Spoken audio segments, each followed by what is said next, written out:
2026 பிப்ரவரி மாதம் நடைபெற உள்ள டைப்ரைட்டிங் தேர்வினை எதிர்கொள்ளவிருக்கும் அனைத்து மாணவர்களின் கவனத்திற்காக நாட்கள் ரொம்ப கிட்டத்துல வந்துருச்சு. வழக்கமாகவே பிப்ரவரி லாஸ்ட்லயும் ஆகஸ்ட் லாஸ்ட்லயும் நடக்கக்கூடிய இந்த டைப்ரைட்டிங் எக்ஸாம் பாத்தீங்கன்னா இந்த முறை வழக்கத்திற்கு மாறாக பிப்ரவரி 14 மற்றும் 15ஆம் தேதி டைப்ரைட்டிங் எக்ஸாம் நடக்க இருக்கு. சோ அதனால நமக்கு இருக்கக்கூடிய நாட்களே ரொம்ப கம்மியா தான் இருக்கு. இடையில Pongal leave, new year leave இதெல்லாம் போயிடுச்சு. சோ நாட்கள் ரொம்ப ரொம்ப கம்மி.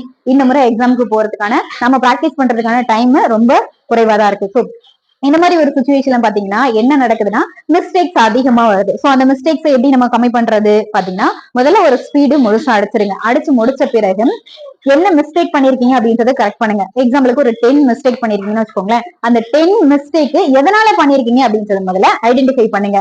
எக்ஸாம்பிளுக்கு அடிக்கிறதுக்கு பதிலா நீங்க ஆர் அடிச்சிடுறீங்க, இல்ல ஓ அடிக்கிறதுக்கு பதிலா ஐ அடிச்சிடுறீங்க, இல்ல ஒய் அடிக்கிறதுக்கு பதிலா ஹெச் அடிச்சிடுறீங்க.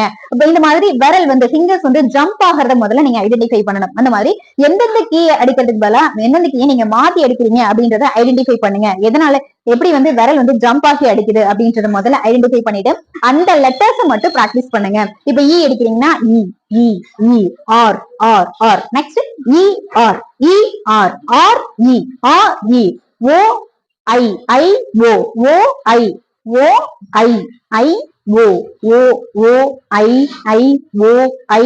இது மாதிரி லெட்டர்ஸ் மிஸ்டேக் வரக்கூடிய லெட்டர்ஸ் கண்டுபிடிச்சு மிஸ்டேக் பண்ணக்கூடிய ஃபிங்கர்ஸ் கண்டுபிடிச்சு அந்த லெட்டர்ஸுக்கு அந்த ஃபிங்கர்ஸ் வச்சு கரெக்டா நம்ம பிராக்டிஸ் பண்ணும் பொழுது நமக்கு மிஸ்டேக்ஸ ரொம்ப சீக்கிரமா நம்மளால குறைச்சிட்டு நல்ல ஒரு மார்க் வாங்க முடியும்.